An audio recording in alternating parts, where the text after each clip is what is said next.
Hello dear student, I welcome you all to my YouTube channel e Gurukul academy. जैसा कि दोस्तों पिछले class में हमने प्री बोर्ड के डीपीएस के पेपर डिस्कस कर रहे थे और हमने सेक्शन ए के साथ सेक्शन बी बहुत ही बारीक तरीके से कैसे सॉल्व करना चाहिए क्वेश्चन एग्जाम में वो आपको सिखाया था। आज अब हम लोग सेक्शन सी की तरफ बढ़ेंगे, इसके बाद सेक्शन डी और फिर लास्ट सेक्शन ई देखेंगे कि ऐसे अगर क्वेश्चन आते हैं लॉन्ग क्वेश्चंस तो उनको कैसे सॉल्व किया जाता है। जैसे कि आप लोग देखिए, सबसे पहला क्वेश्चन जो 26 नंबर एग्जाम में पूछा गया था 3 मार्क्स में, वो ये था कि प्रूव दैट √3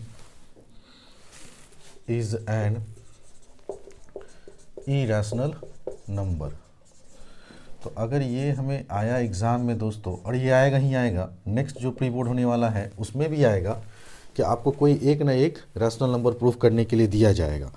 तो सबसे पहले ऐसे क्वेश्चन को सॉल्व करने के लिए हम क्या बोले थे दोस्तों, आप सॉल्यूशन कीजिए मेरे साथ साथ इफ़ पॉसिबल, अगर ये संभव है ना, तो लेट कर लेते हैं थोड़ी देर के लिए कि √3 जो है मेरा कैसा नंबर है दोस्तों, √3 बी रैशनल। और इसका simplest form and its simplest form b मान लेते हैं दोस्तों a/b है, जहाँ a एंड b क्या होते हैं दोस्तों, इंटीजर्स होते हैं, where a and b are integers having no common factor other than 1। अब इतना करने के बाद आप एक कंडीशन और जानते हैं कि कभी भी रैशनल नंबर को डिफाइन करते हैं तो डिनोमिनेटर जो होना चाहिए वो 0 के बराबर कभी नहीं होना चाहिए। अब यहीं से दोस्तों हम लोग स्टार्ट करेंगे कि सर थोड़ा देर के लिए √3 को मान लेंगे कि ये एक रैशनल नंबर है जो कि a/b के फॉर्म में। अब आप क्रॉस मल्टीप्लाई कीजिए, ठीक है ना। तो सबसे पहले यहाँ से लिखने के बाद आपको ये करना है कि जो रूट के अंदर जो टर्म है वो रूट के अंदर नहीं होना चाहिए। अगर ये रूट के अंदर रहेगा तो गड़बड़ बात है। तो इसको रूट को हटाने के लिए हमें लिखना होगा on squaring both the sides. ध्यान से देखो और सीखते चलो, सब मैं करवा दूंगा, ठीक है। तो यहाँ हो जाएगा √3 का होल स्क्वायर, इधर हो जाएगा a/b का होल स्क्वायर। यहाँ से आ जाएगा √3 का स्क्वायर करेंगे तो 3, और इधर हो जाएगा a²/b²। हमेशा नंबर को लेफ्ट साइड लिखना। और अब क्रॉस मल्टीप्लाई करेंगे यदि आप लोग, तो यहाँ से आ जाएगा सर 3b² = a², और इसको इक्वेशन क्या मान लेना, फर्स्ट मान लेना। बोलो यहाँ तक सभी बच्चों को क्लियर है। अब इसके बाद का जो कहानी है बड़ा आसान है दोस्तों। अब इस 3 को जब आप इधर भेजेंगे तो 3 जो है डिवाइड करेगा किसको, a² को। तो यही यहाँ लिखना है ना, कि 3 डिवाइड करेगा सर किसको, डिवाइड्स a² को। और रीजन में क्या लिखिएगा, अच्छा जैसे ही ये स्क्वायर में लिखें तो एक बार इसको बिना स्क्वायर के लिखिए कि 3 जो है डिवाइड करेगा सर किसको, a को।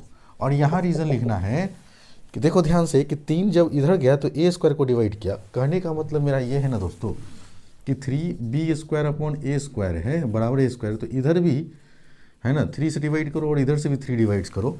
तो इधर तुम दिख रहे हो कि 3 डिवाइड कर रहा है a² को, तो 3 डिवाइड कर रहा है 3b² को भी।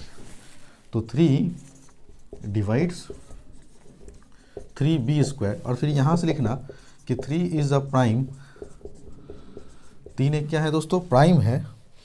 एंड 3 डिवाइड्स कर रहा है, फिर यही लाइन में आपको लिख देना है उठाकर, है ना, एकदम आराम से लिखो 3 डिवाइड्स। ये लिखना पड़ेगा एग्जाम में दोस्तों, नहीं लिखेंगे तो गड़बड़ बात है। फिर यहाँ से यही चीज़ को छाप देना है। बस एक पैटर्न को आप अगर पकड़ लेते हैं तो हमको नहीं लगता है कोई जीवन में दिक्कत होने वाला है इसमें, ठीक है। चलिए दोस्तों, अब इतना करने के बाद हम लोग क्या करेंगे कि जो इक्वेशन फर्स्ट था a के जगह पे अगर यहाँ √3 है तो 3c मान लेंगे। तो लेट कर लेंगे कि a = 3c, तो v है। अब पहला इक्वेशन को देखो तो ध्यान से क्या कहता है कि 3b² बराबर क्या था, a² था। 3b² लिखा और a के जगह पे डाल दो 3c और इसका स्क्वायर करो, तो 3b² बराबर हो जाएगा 9c² के। फिर कैंसिल करेंगे दोस्तों 3 से, तो b² = 3c² आएगा। और हमने क्या बोला कि जो नंबर जिसके साथ लगा रहेगा उसको हमेशा लेफ्ट साइड लिखा करो। तो और 3² बराबर क्या लिखेंगे, b²। अब सेम वही कहानी हो गया इसी की तरह। अब इस 3 को जब इधर भेजेंगे ना तो डिवाइड करेगा। तो हम कहेंगे सर कि 3 डिवाइड करेगा किसको, बी स्क्वायर को, फिर बिना स्क्वायर के लिखो 3 डिवाइड करेगा सर बी को। रीज़न वही कि 3 डिवाइड करेगा सर 3c स्क्वायर को, है ना, ये रीज़न लिख देंगे। और फिर यहाँ ब्रैकेट में फिर यही चीज़ को लिखिए कि 3 एक प्राइम नंबर है, 3 is a prime number and 3 जो है वो डिवाइड कर रहा है दोस्तों किसको, तो 3 डिवाइड कर रहा है किसको, बी स्क्वायर को। दिस इम्प्लॉइज दैट कि 3 डिवाइड करेगा किसको, एकदम हूबहू जो लाइन आप वहाँ लिखे वही लाइन को आप यहाँ पे, ये दोनों लाइन लिखे थे, इसको लिख के छाप दीजिए। अब आप यहाँ क्या देखें, एक बार आपने कहा कि सर 3 डिवाइड कर रहा है ए को भी, और यहाँ से कंक्लूड कर रहे हैं कि 3 डिवाइड कर रहा है बी को भी।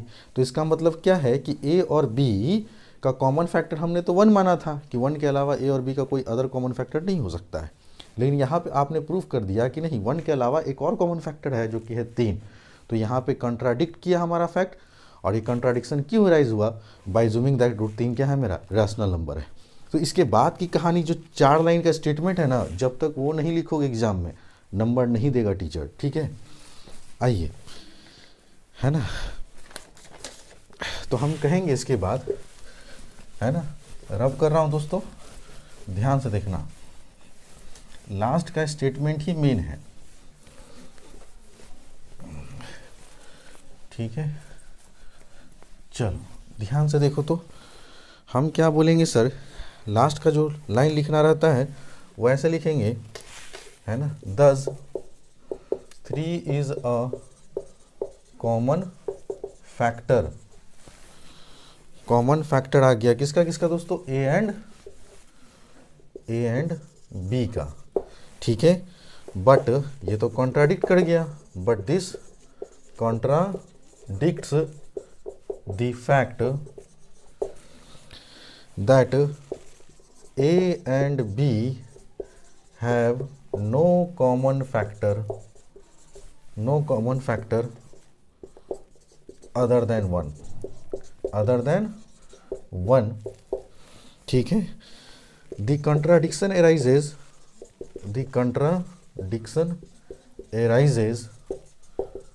by assuming that √3 is a rational, ठीक है दोस्तों। ये लाइन लिखे और लास्ट में आप हैंस करके लिख दीजिए कि सर मेरा √3 कैसा नंबर है, इज एन इरेशनल।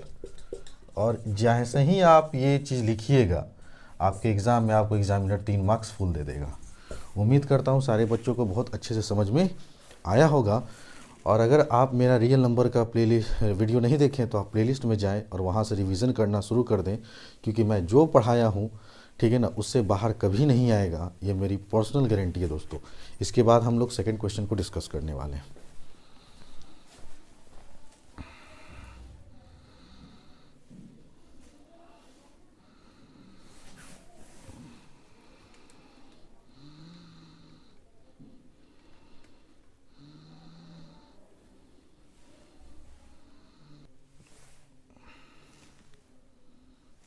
आइए दोस्तों, जैसा कि आप लोग बोर्ड पे क्वेश्चन देख रहे हैं, कहा जा रहा है find the quadratic polynomial whose zeros as -2 and -5, और उसके बाद आपको कह रहा है कि सर वेरीफाई कीजिए रिलेशनशिप क्या है उसके जीरोज और उसके कोफिशिएंट ऑफ द पोलिनोमियल्स के बीच में। ऑलरेडी जीरोज दिया हुआ है दोस्तों, तो आप यहाँ मेरे साथ सॉल्यूशन में लिखेंगे हेयर अल्फ़ा, लेट कर लो, हेयर लेट कर दिए कि अल्फ़ा का वैल्यू जो है वो -2 है और बीटा का वैल्यू जो है ना दोस्तों वो हमने मान लिया सर -5 है।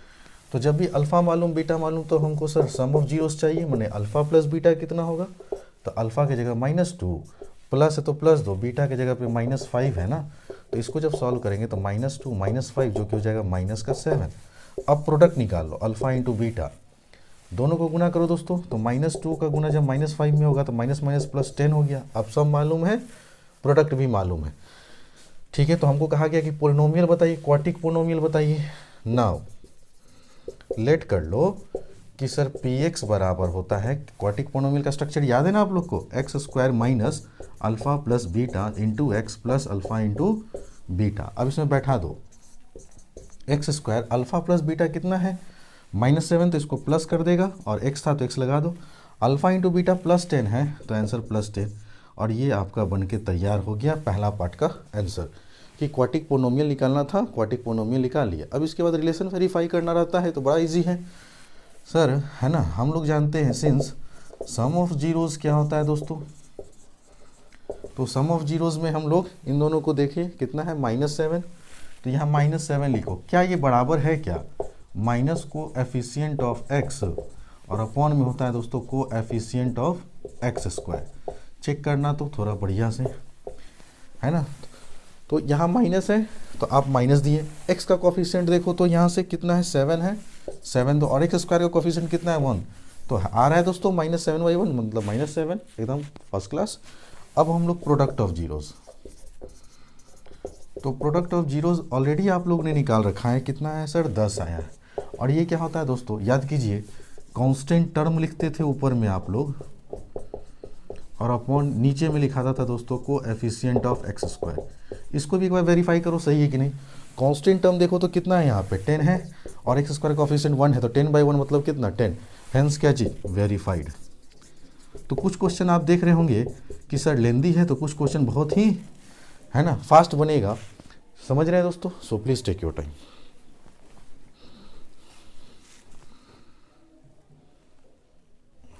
आइए स्टूडेंट ध्यान से देखिएगा दोस्तों, ठीक है। क्वेश्चन में आपके सामने है कि a part of monthly hostel charges is fixed and the remaining depends on the number of days one has taken food in the mess. When student a takes a food for कितना days दोस्तों 20 दिन के लिए, तो उसको कितना रुपया देना पड़ता है दोस्तों 1000 as a hostel charges. Where as एक स्टूडेंट बी है ना, वो फूड कितने के लिए लेता है दोस्तों 26 दिनों के लिए लेता है, तो उसको पे करना पड़ता है 1180 rupees as a hostel charge. तो कहा गया find the fix charges and the cost of food per day. तो जो बच्चे, है ना, या जो लड़के या लड़कियां अभी तक, है ना, linear equation in word problem में उनको काफ़ी डर लगता है ना, वो मेरे प्लेलिस्ट में जाओ और वहाँ से जो है अपना पढ़ाई जारी रखो। मैंने सब टाइप आपको करवा रखा है, टाइप वाइज टाइप। तो यहाँ पर ये जो टाइप है दोस्तों ये है फिक्स चार्जेस, ठीक है ना।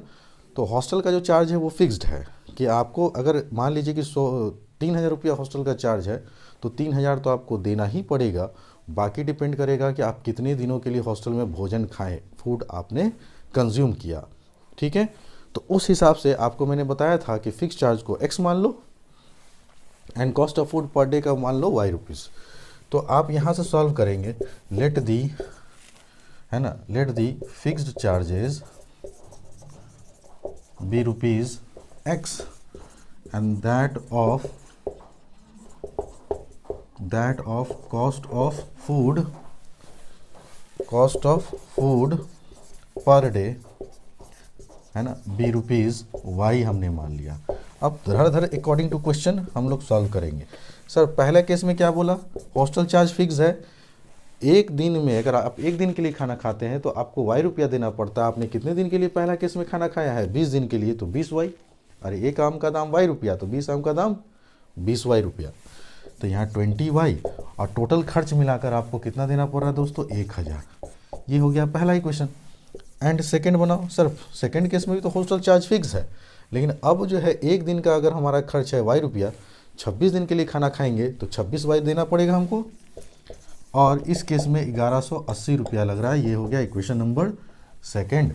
अब आप इसको क्या करेंगे दोस्तों, घटा देंगे, तो माइनस माइनस माइनस एक्स से एक्स कट जाएगा दोस्तों, माइनस के 26 में से प्लस का 20 गया तो माइनस का 6y, और माइनस 1180 में से अगर आप 1000 घटाएंगे तो 180 बचेगा दोस्तों। माइनस से माइनस गया, अच्छा का टेबल से काटे 3 बार में, तो देयरफॉर यहाँ से y का वैल्यू निकल के आ गया 30। अरे हाँ या ना।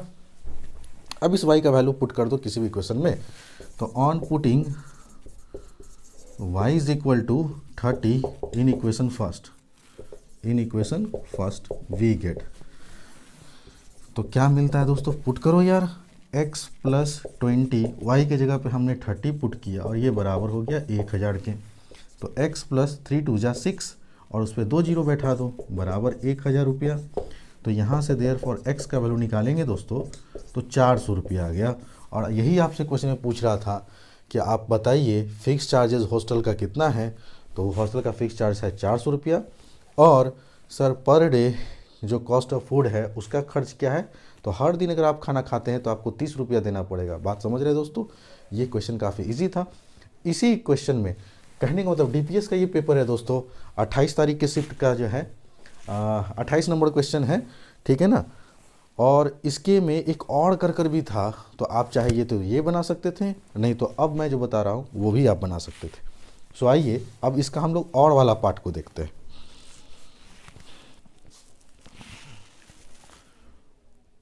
आइए स्टूडेंट, अब 28 के एक और में आपको मैंने बोला था कि एक और ऑप्शन था, अगर आप चाहें तो फिक्स चार्ज वाले बनाते, नहीं तो आप चाहते तो ये भी क्वेश्चन बना सकते थे। ये भी इजी होता है, प्रॉब्लम बेस्ड ऑन फ्रैक्शन। कहा जा रहा है क्वेश्चन में कि एक फ्रैक्शन 9/11 हो जाता है कब, जब सर 2 ऐड करते हैं न्यूमरेटर में भी और डिनोमिनेटर में भी।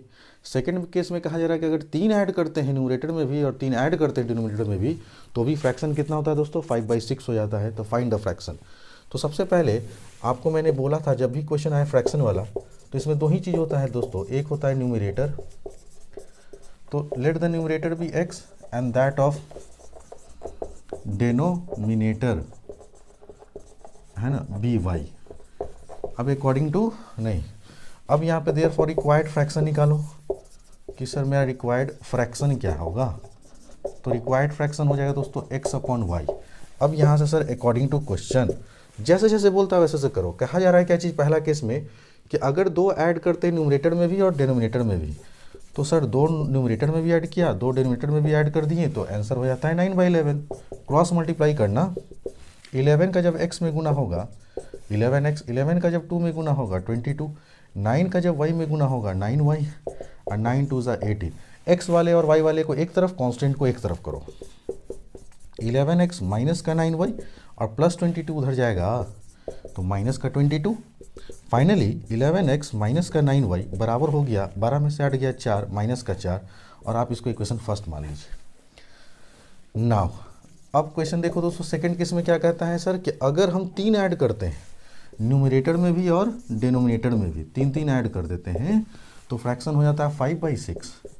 थोड़ा 6 से गुना करो तो ऊपर में 6 इंटू एक्स आप बोलेंगे सर 6x, 6 इंटू 3 आप बोलेंगे 18, 5 इंटू वाई आप बोलेंगे 5y, और 5 3 ज़ा 15। एक्स वाई को एक तरफ कर लो, तो 6x माइनस का 5y, और इधर हो गया दोस्तों 15 माइनस 8, तो 6x माइनस का 5y माइनस का 3 बचेगा ना। ये हो गया आपका सेकेंड इक्वेशन। अब आप लीनियर इक्वेशन 2 वेरिएबल जो बच्चे हमसे पढ़े होंगे आराम से सॉल्व कर सकते हैं। तो हम क्या करें दोस्तों, किसी एक वेरिएबल को सेम करना है तो हम y को सेम करते हैं, क्या है ना, y को सेम किया जाए। आइए, है ना, कोई बच्चा हड़बड़ाएगा नहीं, आराम से पढ़ते रहो पढ़ते रहो। हाँ, वीडियो को लाइक ज़रूर करना दोस्तों, क्योंकि अब है ना थोड़ा हम कंटिन्यू रहने की कोशिश करेंगे जब तक आप लोग का एग्ज़ाम ख़त्म नहीं हो जाए। तो कोशिश रहेगा मेरा यही कि पर डे एक वीडियो आप लोग के लिए मैं बनाऊं, ताकि आप लोग सीखते रहें। तो हम क्या करने वाले हैं दोस्तों, हाँ, किसी y को सेम करने वाले हैं ना।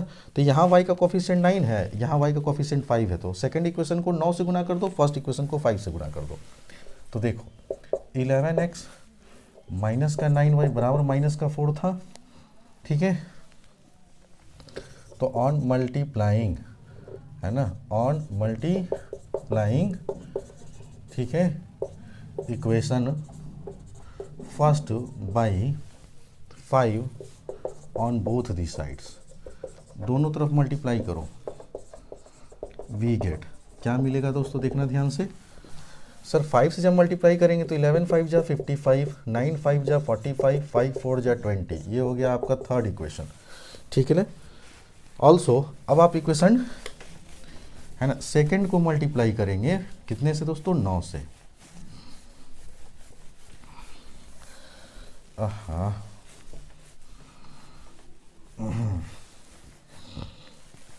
नाउ